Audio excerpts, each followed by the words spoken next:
నమస్తే నవ్య న్యూస్ కి స్వాగతం। ఈ రోజు వార్తలోని ముఖ్యాంశాలు।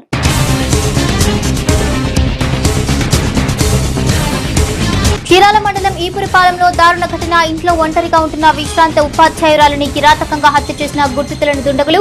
ఘటనా స్థలానికి పరిశీలించిన జిల్లా ఎస్పీ తుషార్ డోడి।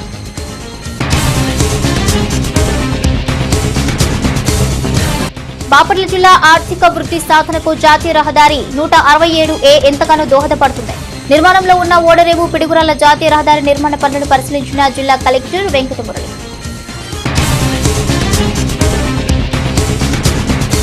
ప్రభుత్వాలు పాలకులు మారని చీరాల దుందుబాటు। ప్రాంత ప్రజల మురుగునీటి సమస్య। ఇళ్ల చుట్టూ మురుగునీటిలోని రోగాల మధ్యనే జీవనం। చీరాల మండలం ఈపురపాలెం గ్రామంలో దారుణ ఘటన వెలుగు చూస్తుంది। ఒంటరిగా నివసిస్తున్న ఓ వృద్ధ మహిళ దారుణ హత్యకు గురైన ఘటన స్థానికంగా కలకలం రేపింది। స్థానిక జెడ్పీ హై స్కూల్లో టీచర్ గా పనిచేసి రిటైర్ అయిన లలితమ్మను గుర్తు తెలియని దుండగులు హత్య గావించారు। ఒంటరిగా ఉంటున్న విశ్రాంత ఉపాధ్యాయురాలిని హత్య గావించిన ఘటన చీరాల మండలం ఈపురపాలెం గ్రామంలో వెలుగు చూసింది। గ్రామానికి చెందిన పి లలితమ్మ తెలుగు ఉపాధ్యాయునిగా స్థానిక బాలుర ఉన్నత పాఠశాలలో పనిచేసి ఉద్యోగ విరమణ పొందారు। 10 ఏళ్ల క్రితమే భర్త మృతి చెందారు। ఈమెకు 2 కుమారులు, 1 కుమార్తె। అబ్బాయిలిద్దరూ అమెరికాలో ఉండగా అమ్మాయి విజయవాడలో ఉంటోంది। ఒంటరిగా ఉంటున్న లలితమ్మను గుర్తు తెలియని దుండగులు హత్య చేశారు। విషయం తెలుసుకున్న బాపట్ల జిల్లా ఎస్పీ తుషార్ డోడి ఘటనా స్థలానికి చేరుకుని పరిశీలించారు। ఈయన వెంట ASP Vitthaleshwar, Chirala incharge DSP Jagadish Nayak, గ్రామీణ సీఐ నిమ్మగడ్డ సత్యనారాయణ, ఎస్ఐలు శివకుమార్, సురేష్, ఇతర పోలీసు అధికారులు ఉన్నారు। ఇక క్లూస్ టీమ్ డాగ్ స్క్వాడ్ చేరుకుని పరిసర ప్రాంతాలు పరిశీలించాయి। కేసు నమోదు చేసుకున్న పోలీసులు దర్యాప్తు చేపట్టారు। బాపట్ల జిల్లా పర్చూరు, చీరాల ప్రాంతాల్లో జరుగుతున్న వాడరేవు నుంచి పిడుగురాల జాతీయ రహదారి నిర్మాణ పనులను జిల్లా కలెక్టర్ పరిశీలించారు। పూర్తిగా కేంద్ర ప్రభుత్వ నిధులతో నిర్మాణ పనులు జరుగుతున్నాయన్నారు। స్థానికంగా ఉన్న నేషనల్ హైవే కాంట్రాక్ట్ సిబ్బందితో కలెక్టర్ మాట్లాడారు। పనులు జరుగుతున్న తీరుపై ఆరా తీశారు। బాపట్ల జిల్లా వాడరేవు నుంచి చిలకలూరిపేట వరకు జరుగుతున్న నేషనల్ హైవే 167A నిర్మాణం ద్వారా జిల్లాలో ఆర్థిక వృద్ధి సాధ్యపడుతుందని, ముఖ్యంగా ఆక్వా రంగం, వ్యవసాయ రంగం వృద్ధికి అవకాశాలు పుష్కలంగా ఉన్నాయని బాపట్ల జిల్లా కలెక్టర్ వెంకటమురళి అన్నారు। బాపట్ల జిల్లా పర్చూరు, చీరాల ప్రాంతాల్లో జరుగుతున్న వాడరేవు నుంచి పిడుగురాల జాతీయ రహదారి నిర్మాణ పనులను జిల్లా కలెక్టర్ పరిశీలించారు। పూర్తిగా కేంద్ర ప్రభుత్వ నిధులతో నిర్మాణ పనులు జరుగుతున్నాయన్నారు। స్థానికంగా ఉన్న నేషనల్ హైవే కాంట్రాక్ట్ సిబ్బందితో కలెక్టర్ మాట్లాడారు। పనులు జరుగుతున్న తీరుపై ఆరా తీశారు। ఈ సందర్భంగా జిల్లా కలెక్టర్ వెంకటమురళి మాట్లాడుతూ నిర్మాణ దశలో ఉన్న జాతీయ రహదారి ఎక్కువ భాగం బాపట్ల జిల్లా అనుసంధానంగానే జరుగుతుందన్నారు। 4 లైన్స్ లో నిర్మాణ పనులు సాగుతున్నాయన్నారు। 2025 డిసెంబర్ చివరి నాటికి ప్రజలకు అందుబాటులోకి తెచ్చేందుకు పనులు సాగుతున్నాయన్నారు। 2026 ఫిబ్రవరికి పూర్తిగా నిర్మాణ పనులు పూర్తి చేయనున్నట్లుగా తెలిపారు।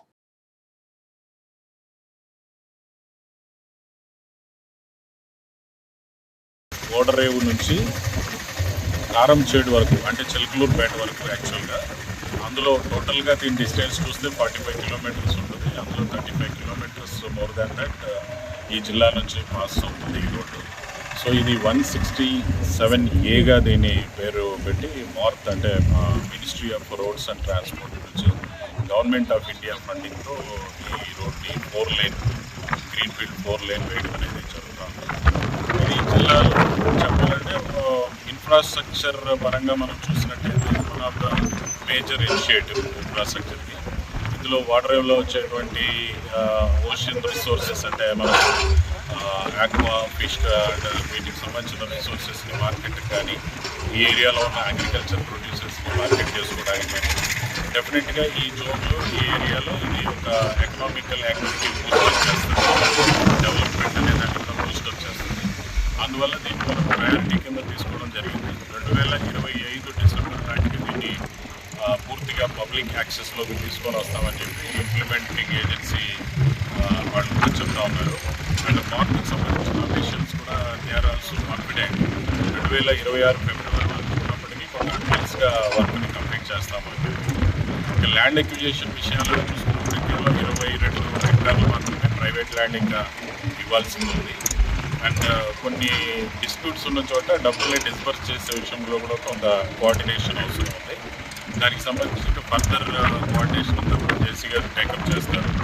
సో దీన్ని మనకి ఏదైతే టార్గెటెడ్ టైం ఉందో ఆ టైం లోపల కంప్లీట్ అయ్యేటట్టు 100% మనం ఎన్ఫోర్స్ చేస్తాం।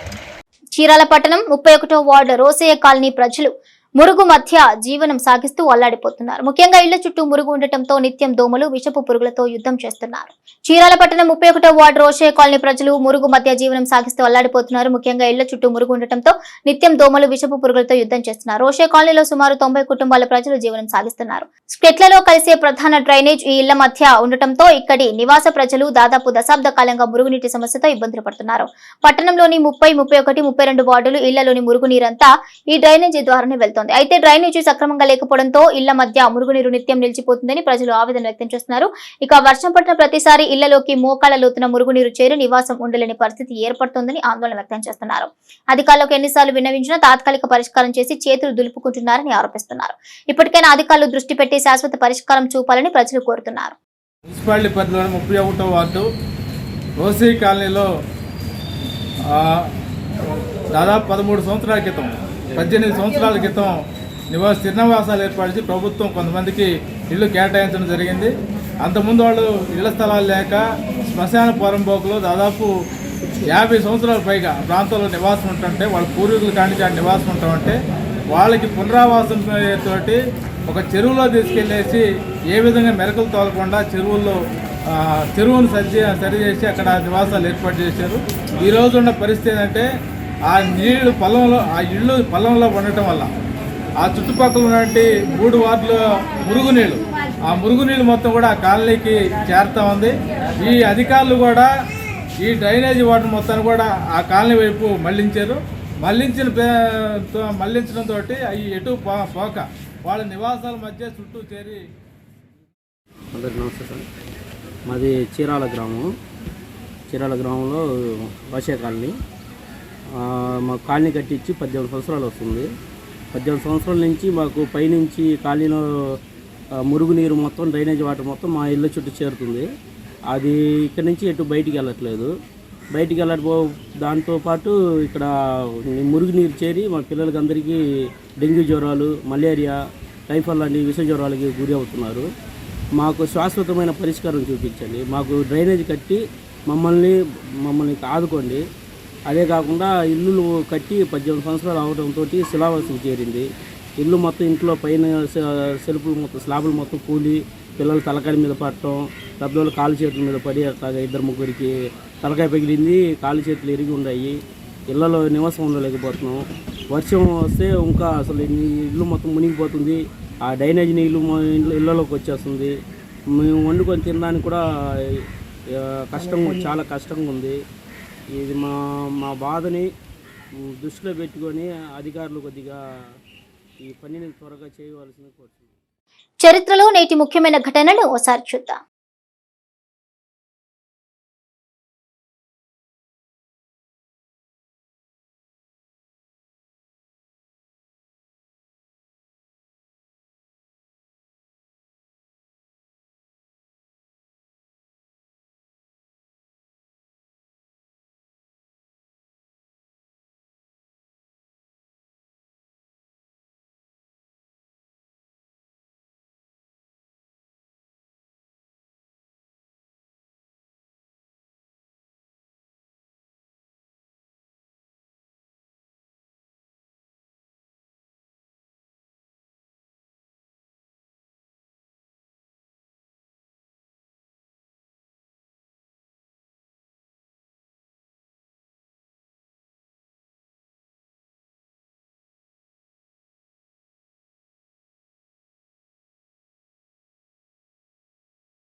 చీరాల ఏరియా ప్రభుత్వ ఆసుపత్రిలో వాసవి క్లబ్ చీరాల ఆధ్వర్యంలో రోగులకు పండ్లు, రొట్టెలు పంపిణీ కార్యక్రమం జరిగింది.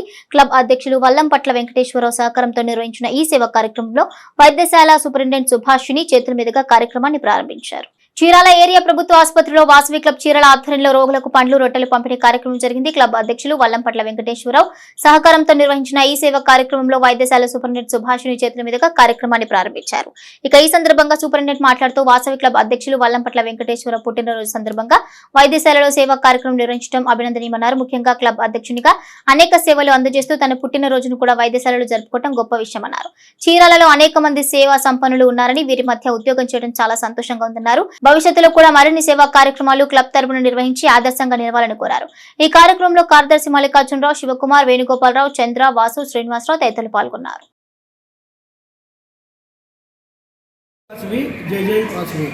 వాసీ క్లబ్ చీరాల, వాసీ వనిత క్లబ్ చీరాల, నేను Vasavi club Chirala president Vallampatla Venkateswararao, chartered accountant.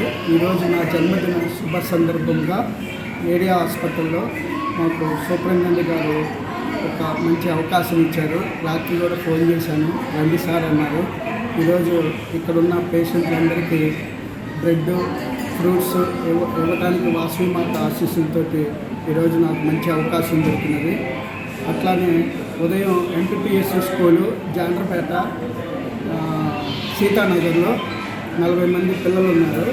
వాళ్ళకి బుక్స్, పెన్స్, రబ్బర్లు, ఎరేజర్లు, ఇన్నర్ వేర్స్ గర్ల్స్కి ఇచ్చొచ్చాము. అలానే మధ్యాహ్నం వృద్ధాశ్రమం, పాండురంగ ఆశ్రమంలో వృద్ధులకు కూడా భోజనం మా క్లబ్ తరఫు.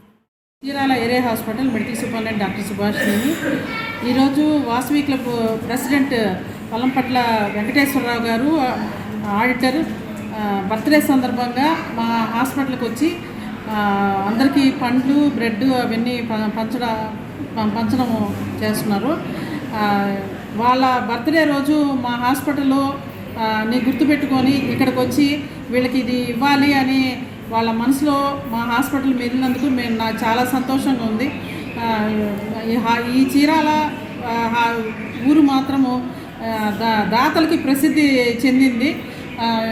ఎప్పుడు మా హాస్పిటల్కి ఎవరో ఒకరు పేదవాళ్ళు ఉంటారు, మనం ఇచ్చేది అటువంటి పేదవాళ్ళకే చెందాలి అన్నట్టుగా వస్తూ ఉంటారు. చాలా చాలా కృతజ్ఞతలు. ఈ ఊర్లో నేను పనిచేస్తున్నందుకు, ఈ హాస్పిటల్లో పనిచేస్తున్నందుకు చాలా సంతోషంగా ఎప్పుడు ఉంటాను. Thank you very much. ఉన్నత న్యాయస్థానాల ఆదేశాల మేరకు చీరాల మండల న్యాయ సేవాధికార సంస్థ ఆధ్వర్యంలో చిన్నగంజాం సోపిరాల రైల్వే గేటు కూడలి వద్ద న్యాయ విజ్ఞాన సదస్సు జరిగింది. ఈ సదస్సులో న్యాయవాది విఠల్ రెడ్డి వాహన చోదకులకు రోడ్డు భద్రతా నియమాలను వివరించారు. వాహన చోదకులు రోడ్డు భద్రతా నియమాలు విధిగా పాటించాలని, తద్వారా వాహన ప్రమాదాలను నియంత్రించవచ్చని న్యాయవాది విఠల్ రెడ్డి అన్నారు. ఉన్నత న్యాయస్థానాల ఆదేశాల మేరకు చీరాల మండల న్యాయ సేవాధికార సంస్థ ఆధ్వర్యంలో చిన్నగంజాం సోపిరాల రైల్వే గేటు కూడలి వద్ద న్యాయ విజ్ఞాన సదస్సు జరిగింది. సదస్సులో వాహన చోదకులకు రోడ్డు భద్రతా నియమాలను వివరించారు. ముఖ్యంగా సదస్సులో హెల్మెట్ వాడకంపై అవగాహన కల్పించడంతో పాటుగా నూతన చట్టాలకు అనుగుణంగా హెల్మెట్ లేని వాహనదారులకు భారీగా విధించబోతున్న జరిమానాల గురించి, అలాగే ట్రిపుల్ రైడింగ్, మైనర్ల riding, reckless driving, cell phone మాట్లాడుతూ డ్రైవింగ్ తదితర అంశాల గురించి అవగాహన కల్పించారు. ఈ కార్యక్రమంలో social worker Mateen, Markapuram Venkataramarao, head constable Srinivasarao, Nageswararao తదితరులు పాల్గొన్నారు. ఈరోజు హెల్మెట్ అనే విషయాన్ని గురించి చాలా సీరియస్గా గవర్నమెంట్ దాని మీద ఒక అవగాహన ఏర్పాటు చేసి, యాక్సిడెంట్లు ఎక్కువ జరుగుతున్నాయి కాబట్టి యాక్సిడెంట్లని ఎక్కువగా జరగకుండా అధిగమించడం అది ఒక విషయం. ఒకటి హెల్మెట్ అనేది ధరించడం అనేది కూడా ఒక రెండో పాయింట్. ప్రతి వాళ్ళు కూడా హెల్మెట్ ధరించాలని. బండి మీద 2, 3, 4 పోతున్నారు కుర్రవాళ్ళు, ఈ హెరాయిన్లు అవి వాడుకుంటూ బండి మీద స్పీడ్గా ఎక్కువగా పోవడం జరుగుతుంది. అది 3 వెళ్తున్నారు పిల్లకాయలు. అవి ఎంత కాస్త తగ్గాల వాళ్ళకి. ఓకే, ఎంతమంది ఉన్నారు? చీరాల మండల ప్రజా పరిషత్ కార్యాలయంలోని సమావేశ హాల్లో సమాచార హక్కు చట్టంపై అవగాహన కార్యక్రమం జరిగింది. సదస్సుకు మండల గ్రామస్థాయి అధికారులు పాల్గొని సమాచారం హక్కు చట్టంపై అవగాహన కల్పించారు. ఆంధ్రప్రదేశ్ రాష్ట్ర సమాచార కమిషనర్ చావల సునీల్ ఉత్తర్వుల మేరకు చీరాల మండల ప్రజా పరిషత్తు కార్యాలయంలోని సమాచార హక్కు చట్టంపై అవగాహన కార్యక్రమం జరిగింది. ఈ కార్యక్రమంలో మండల గ్రామస్థాయి అధికార సిబ్బందితో పాటు ప్రజా ప్రతినిధులు, ప్రజలు హాజరయ్యారు. పలువురు అధికారులు మాట్లాడుతూ సమాచార హక్కు చట్టం 2005 ముఖ్య ఉద్దేశం, ఉపయోగాలు, లక్ష్యాలు తెలుసుకుని ప్రతి ఒక్కరూ ఈ చట్టం ద్వారా తమకు కావలసిన సమాచారాన్ని పొందాలన్నారు. సమాచార హక్కు అనగా ఆయా ప్రభుత్వ కార్యాలయాల్లో ఏ సమాచారాన్ని అయినా ఈ చట్టం కింద పొందగలిగే హక్కు ప్రతి పౌరునికి ఉంటుందన్నారు. అయితే ఈ చట్టం ద్వారా అవసరమైన సమాచారం మాత్రమే పొందగలిగే సహచట్టం యొక్క ప్రాముఖ్యతను సమాజానికి తెలియజేయాలన్నారు. ఈ కార్యక్రమంలో ఎంపీడీఓ శోభారాణి, డిప్యూటీ తహసీల్దార్ సురేష్ బాబు, అగ్రికల్చర్ ఏవో సుమతి, మాజీ జెడ్పీటీసీ చంద్రమౌళి, వివిధ శాఖల అధికారులు, సిబ్బంది పాల్గొన్నారు.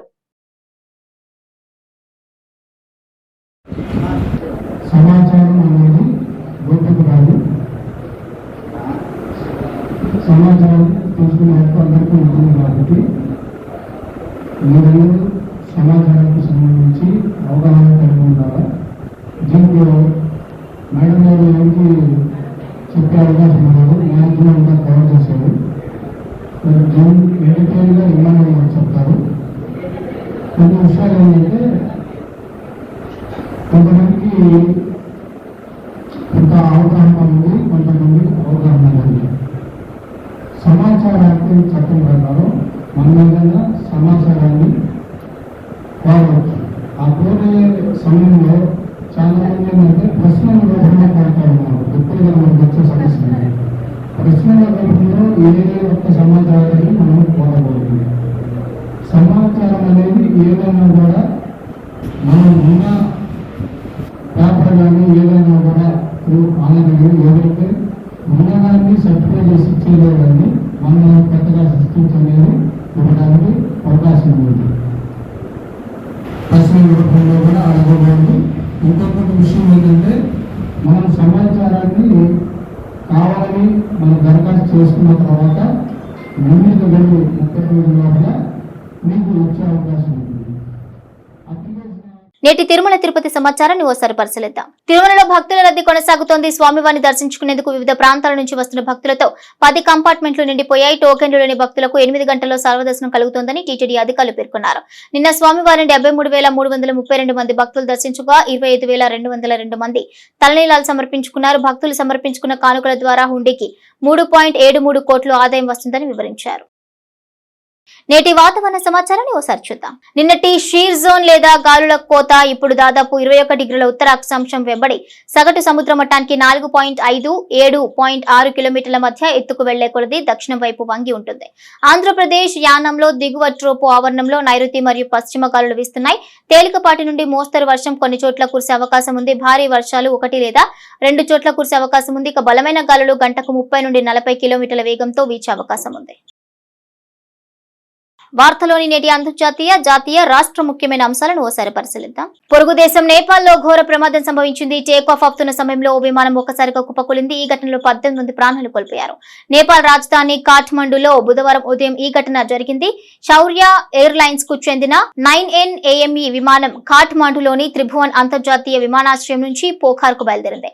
విమానం రన్వే పై టేక్ ఆఫ్ అవుతున్న సమయంలో స్కిడ్ అయి రన్వే అంచున ఉన్న ఫెన్సింగ్ ను ఢీకొట్టి కుప్పకూలింది. ఇక ప్రమాద సమయంలో విమానంలో 19 మంది సాంకేతిక సిబ్బంది ఉన్నట్లు నేషనల్ మీడియా తెలిపింది. అందులో 18 మంది ప్రాణాలు కోల్పోగా పైలట్ 37 ఏళ్ల మనీష్ షౌఖ్యా ప్రాణాలతో బయటపడ్డారు. సమాచారం అందుకున్న రెస్క్యూ టీం వెంటనే ఘటనా స్థలానికి చేరుకుని సహాయక చర్యలు చేపట్టింది. ప్రాణాలతో కొట్టుమిట్టాడుతున్న పైలట్ ను వెంటనే చికిత్స నిమిత్తం సమీపంలోని ఆసుపత్రికి తరలించారు. ఇక ఇప్పటి వరకు 13 మంది మృతదేహాలను వెలికితీశారు. ప్రమాదం అనంతరం విమానం నుంచి పెద్ద ఎత్తున మంటలు చెలరేగాయి. ప్రస్తుతం ఘటనా స్థలి వద్ద సహాయక చర్యలు కొనసాగుతున్నాయి. కేంద్ర బడ్జెట్ 2024ను ఆర్థిక మంత్రి నిర్మలా సీతారామన్ మంగళవారం ప్రవేశపెట్టారు. కేంద్ర మంత్రి సమర్పించిన బడ్జెట్ ను ప్రధాని నరేంద్ర మోదీ ప్రశంసించారు. ఈ బడ్జెట్ పేద మధ్యతరగతి వర్గానికి సాధికారత కల్పిస్తోందని తెలిపారు. దళితులు, అణగారిన వర్గాలకు శక్తినిచ్చే బడ్జెట్ అంటూ కొనియాడారు. గత 10 ఏళ్లలో 25 కోట్ల మంది పేదరికం నుంచి బయటపడ్డారని, ఈ బడ్జెట్ పేద మధ్యతరగతి వర్గాల సాధికారత కోసమేనని తెలిపారు. కేంద్ర మంత్రి నిర్మలా సీతారామన్ బడ్జెట్ ను లోక్సభలో ప్రవేశపెట్టిన అనంతరం మాట్లాడిన ప్రధాని మోదీ యువత నైపుణ్యాలను పెంచే బడ్జెట్ అంటూ పేర్కొన్నారు. చిన్న మధ్య తరహా పరిశ్రమలకు ఇచ్చే బడ్జెట్ అని దేశ ఆర్థిక వృద్ధికి ఉపయోగపడుతుందని పేర్కొన్నారు. తయారీ రంగంలో భారత్ ప్రపంచ హబ్ గా మారుతుందన్నారు. ముద్రా రుణాలను 20 లక్షలకు పెంచామని, 1 కోటి మంది యువతకు ఇంటర్న్షిప్ కల్పన జరుగుతుందని తెలిపారు. వైసీపీ ప్రభుత్వ హయాంలో ఎక్సైజ్ శాఖలో జరిగిన అవకతవకలపై ముఖ్యమంత్రి చంద్రబాబు నాయుడు శ్వేతపత్రం విడుదల చేశారు. ఏపీ అసెంబ్లీ సమావేశాల 3వ రోజున బుధవారం ప్రశ్నోత్తరాల సమయం అనంతరం ఎక్సైజ్ శాఖపై శ్వేతపత్రాన్ని విడుదల చేశారు. ఈ సందర్భంగా ఆయన మాట్లాడుతూ నేరస్తులు రాజకీయాల్లో ఉంటే రాజకీయాలు నేరాలమయమవుతున్నాయని అన్నారు. నేరస్తుడే రాజకీయాల అధినేత, సీఎం అయితే ఏం జరుగుతుందో గత 5 ఏళ్లు చూశామని పేర్కొన్నారు. గత 5 ఏళ్లలో రాష్ట్రానికి తీవ్ర నష్టం జరిగిందని ఆరోపించారు. కూటమి విడుదల చేస్తున్న 7 శ్వేతపత్రాలు చూస్తూ రాష్ట్రం ఎంత నష్టపోయిందో తెలుస్తుందని అన్నారు. కియా కంపెనీ కార్లకు మన దేశంలో చాలా డిమాండ్ ఉంది. ఈ కంపెనీ విడుదల చేసే వాహనాల కోసం ప్రజలు ఎదురు చూస్తుంటారు. కియా లేదా కియా మోటార్ కార్పొరేషన్ అనేది దక్షిణ కొరియాకు చెందిన సంస్థ. అయినప్పటికీ మన దేశంలో మంచి ఆదరణ పొందింది. కియా కంపెనీ తన ఖాతాదారులకు శుభవార్త చెప్పింది.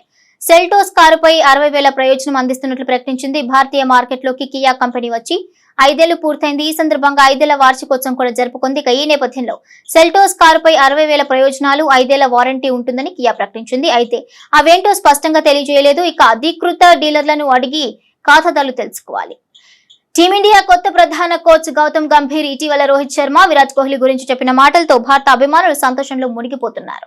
విరాట్ కోహ్లీ, రోహిత్ శర్మలు వన్డే క్రికెట్ ఎప్పటి వరకు ఆడగలరో గౌతమ్ గంభీర్ చెప్పిన సంగతి తెలిసిందే. ఇక వీరిద్దరూ ఫిట్ గా ఉంటే ఓడిఐ ప్రపంచ కప్ 2027 వరకు ఆడతారంటూ ప్రకటించాడు. అయితే గౌతమ్ గంభీర్ ఈ ప్రకటనతో మాజీ క్రికెటర్ కృష్ణమాచారి శ్రీకాంత్ విమర్శలు గుప్పించారు. యూట్యూబ్ లైవ్ లో రోహిత్ శర్మ ఫిట్నెస్ పై శ్రీకాంత్ ప్రశ్నలు సంధించాడు. 2027 ప్రపంచ కప్ లో రోహిత్ ఆడకూడదంటూ చెప్పుకొచ్చాడు.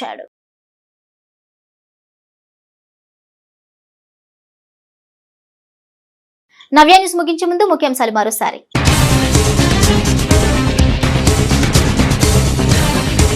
చీరాల మండలం ఈపురపాలెంలో దారుణ ఘటన. ఇంట్లో ఒంటరిగా ఉంటున్న విశ్రాంత ఉపాధ్యాయురాలిని కిరాతకంగా హత్య చేసిన గుర్తు తెలియని దుండగులు. ఘటనా స్థలానికి పరిశీలించిన జిల్లా ఎస్పీ తుషార్ డోడి.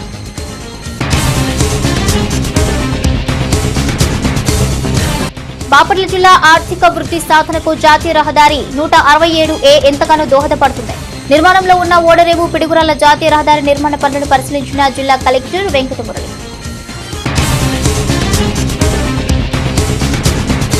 ప్రభుత్వాలు పాలకులు మారని చీరాల దుందుబాటు.